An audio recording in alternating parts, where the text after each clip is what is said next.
안녕하세요. 오늘도 발품 남자입니다. 자, 지금 창원 부동산 시장 양극화가 심해졌습니다. 올해 입주하는 아파트만 8개 단지 7,000세대인데요. 분양가를 기준으로 시세가 더 올라갈 경우 일명 풀피 플러스 프리미엄, 분양가보다 시세가 낮은 경우 마피 마이너스 프리미엄이라고 하는데, 어떤 아파트는 피가 3천만원 붙었다는 수준이 아니라 아예 3억을 넘고, 어떤 곳은 마피에 미분양까지 수백 세대씩 쌓여 있습니다. 같은 창원시인데 너무 극과 극이죠. 성산구 가암동 자이 시그니처는 24평의 P가 2억 5천만원에 분양가 6억 1천, 지금 총 매매가가 8억 6천만원입니다. 반면에 진해구 제독동 디오션은 분양가 3억 3천만원인데 인근 시세가 33평 기준 2억 초 중반입니다. 분양가보다 시세가 낮다는 거죠. 완전한 마피 상황입니다. 자, 제가 최근에 창원 전역을 직접 발로 뛰면서 현장을 돌아봤는데요. 정말 충격적이었습니다. 자, 그럼 바로 시작하겠습니다. 먼저 전체 물량부터 보겠습니다. 올해 창원에 입주하는 아파트가 총 8개 단지 7,000세대인데요. 이게 최근 5년 중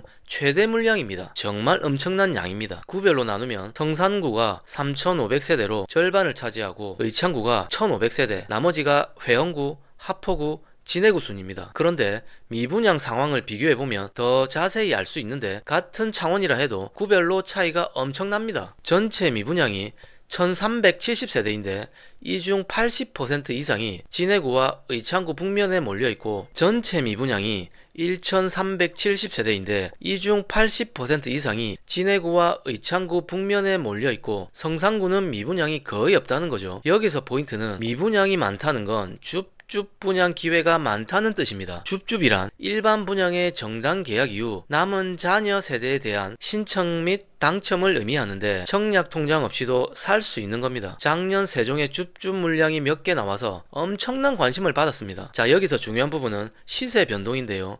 제가 국토부 실거래가 데이터를 7년간 추적해봤습니다. 고점 대비 하락폭을 보면 창원이 마이너스 7%에서 20%, 마산이 마이너스 13%에서 30%, 진해가 마이너스 7%에서 23%입니다. 상당한 조정을 받은 겁니다. 7년 전과 비교해 봤는데 어떤 결과가 나왔겠습니까? 아주 놀라운 결과가 나왔습니다. 대부분 지역이 여전히 플러스라는 건데요. 단기간의 고점 대비 마이너스인 것처럼 보이지만 우상향을 하고 있는 겁니다. 구체적인 사례를 들어보겠습니다. 성산구 용호동 1동 같은 경우에는 7년 전 1억 1천만 원이었는데 최고가가 4억 2천만 원까지 올랐다가 지금 2억 7천만 원입니다. 고점 대비 마이너스 35%이지만 7년 전 대비로는 플러스 145%입니다. 성산구 발림동 럭키도 7년 전 1억 5천만 원에서 현재 2억 9천7백만 원이니까 98% 올랐습니다.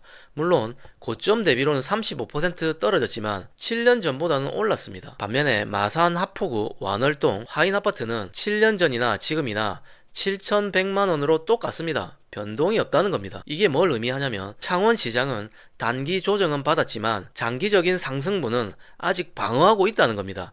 특히 입지 좋은 곳일수록 더 그렇습니다. 제가 최근에 성산구 여러 단지를 직접 돌아봤는데 현장 분위기는 데이터보다 훨씬 뜨거웠습니다. 특히 가음동, 대원동 같은 핵심 정비사업 지역은 매물이 거의 안 나옵니다. 반면 진해구나 의창구 북면 같은 곳은 정말 한산합니다. 분양 홍보관 앞을 지나가는데 발길이 뜸해 성산구와 분위기가 너무 달랐습니다. 영업하시는 직원분들이 나와서 적극적으로 고객 유치를 하려고 하는 모습이 보였습니다. 지금 창원시장의 온도를 정확히 표현해보면 선택적 가열 상태 같습니다. 좋은 입지는 여전히 뜨겁고 그렇지 않은 곳은 급속 냉각 중입니다. 자, 이제 구체적으로 지역별 상황을 파악해 보겠습니다. 창원하면 왜 성산구 하는지, 왜 이곳을 창원의 강남인지 확실히 보여드리겠습니다. 먼저 가암동 자이 시그니처부터 보겠습니다. 2022년 분양가 6억 1천만 원이었는데 경쟁률이 27대 1이었습니다. 지금은 P가 24평이 2억 5천만 원, 33평이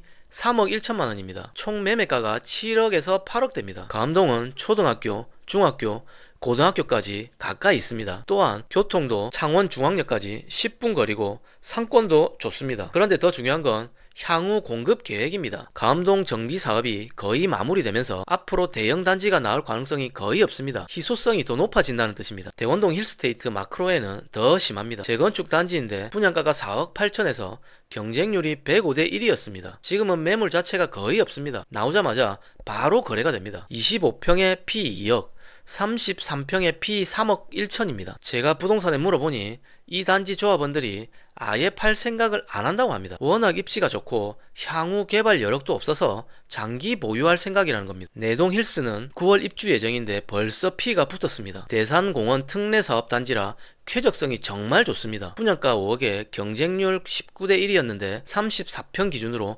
실거래가가 7억 수준이라고 합니다. 이 단지가 특별한 이유는 대산공원이 바로 앞에 있어서 조망권이 정말 좋다는 겁니다. 그리고 창원중앙역, 상남동 상권까지의 접근성도 우수합니다. 현장을 보면 주변 환경이 정말 좋습니다. 공원이 있어서 공기도 좋고 아이들 키우기에도 최적의 환경입니다. 그런데 의창구는 좀 복잡합니다. 지역에 따라 완전히 다른 양상을 보입니다. 북면 감계지구 포레일스 대시양을 보면 2021년 분양가 3억 5천에 경쟁률 3대 1이었습니다. 젊은 신도시라 교육, 교통 여건이 양호한 편입니다. 초반에는 마피가 심했는데 현재는 마이너스 1천만원에서 2천만원 수준으로 회복세를 보이고 있습니다. 그러나 아직 분양가보다는 낫다는 겁니다. 감계지구는 신도시다 보니 인프라가 깔끔하게 잘 정비되어 있습니다. 특히 교육 여건이 좋습니다. 초등학교, 중학교 모두 신설이라 시설도 좋고 학군도 나쁘지 않습니다. 그런데 왜 아직도 마피일까요? 첫 번째는 접근성 문제입니다. 창원 중심가까지가 꽤나 멀어서 시간이 많이 걸립니다. 두 번째는 상권이 아직 완전히 형성되지 않았다는 겁니다. 하지만 시간이 지나면서 점차 개선되고 있습니다. 10년 전만 해도 정말 슈퍼 하나 없었다고 하는데 지금은 많이 들어와서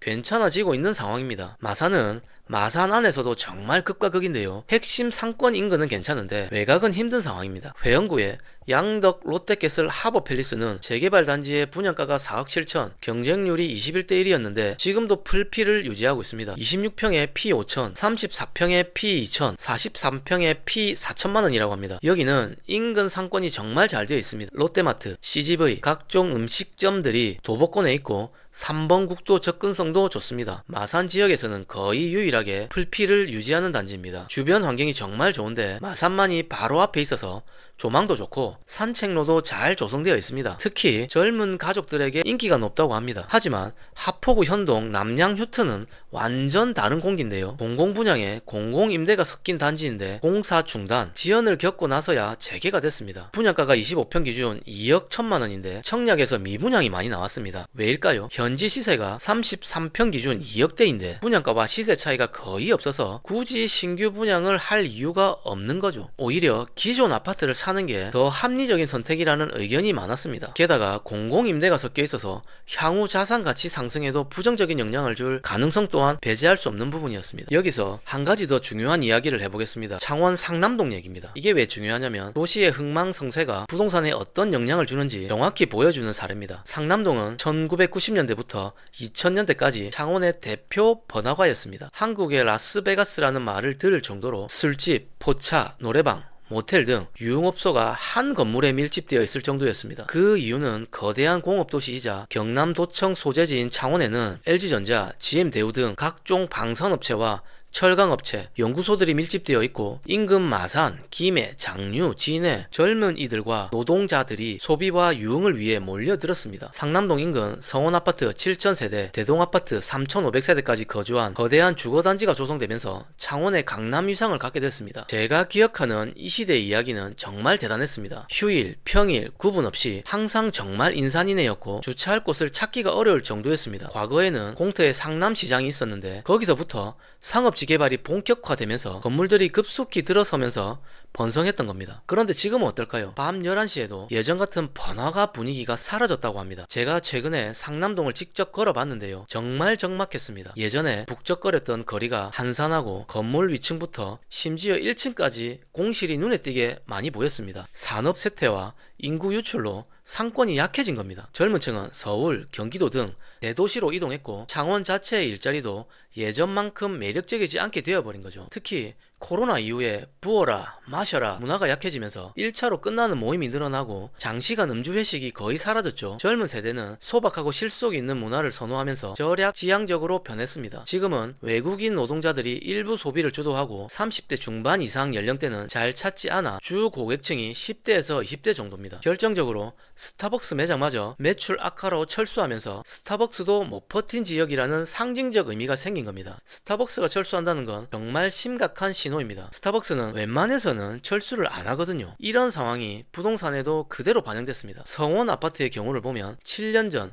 8천만원에서 최고가 2억 7천만원까지 올랐다가 지금은 1억 4천만원대입니다. 고점 대비 46%나 떨어진 겁니다. 물론 7년 전과 비교하면 여전히 81% 올랐지만 창원 다른 지역과 비교하면 상승폭이 낮은 겁니다. 이게 왜 중요하냐면 부동산은 결국 그 지역의 기본적인 수요에 의해 좌우된다는 겁니다. 상권이 쇠퇴하고 젊은 인구가 유출되면 부동산 수요도 함께 줄어들 수밖에 없습니다. 자, 그럼 창원 부동산의 미래는 어떻겠습니까? 제가 생각하는 시나리오를 구체적으로 말씀드려 보겠습니다. 좋은 입지는 견고함을 유지하겠지만 외곽 지역은 계속 조정받을 겁니다. 특히 진해나 의창구 외곽은 마피 폭이 커질 수 있습니다. 하지만 성산구는 다를 것 같습니다. 입주 물량이 많긴 하지만 수요도 견고합니다. 가음자이, 대원, 마크로엔 모두 이미 피가 붙은 상태라 큰 조정은 없을 거라 예상됩니다. 성산구 정비 사업들이 거의 마무리되면서 2026년 이후에는 대형 단지 공급이 거의 없어 수요는 계속 있는데 공급이 줄어드니까 기본적으로 상승 압력이 생기는 거죠. 성산구부터 상승 신호가 나올 거고 그 다음은 마산 핵심지 의창구 감계순으로 회복될 것 같습니다. 결국 부동산은 입지입니다. 앞으로 공급이 얼마나 나올지 수요는 얼마나 있을지 꼼꼼히 따져봐야겠지만 성산구는 향후 공급이 제한적인 반면 수요는 견고하고 진해구는 미분양도 많고 향후 추가 공급 가능성도 있어서 당분간은 어려울 것 같습니다. 자, 오늘 긴 시간 동안 창원 부동산 시장을 깊이 있게 분석해 봤습니다. 마지막으로 핵심 내용 정리해 드리겠습니다. 현재 창원 부동산 시장은 극명한 양극화 상태입니다. 성산구는 피가 2, 3억씩 붙는 초강세를 보이는 반면 진해구나 의창구 외곽은 마피와 미분양으로 어려움을 겪고 있습니다. 올해 7,000세대 입주라는 대량 공급에도 불구하고 성산구는 여전히 견고함을 유지하고 있습니다. 입지의 중요성을 다시 한번 확인해주는 대목이지 않을까 싶습니다. 창원 아파트는 최근 고점 대비 30에서 40% 조정을 받았지만 장기적으로는 대부분 여전히 상승 구간입니다. 단기 조정을 기회로 삼아서 좋은 입지를 확보하시길 바랍니다. 영상은 여기까지고요. 오늘도 발품 남자를 시청해 주셔서 대단히 감사드립니다.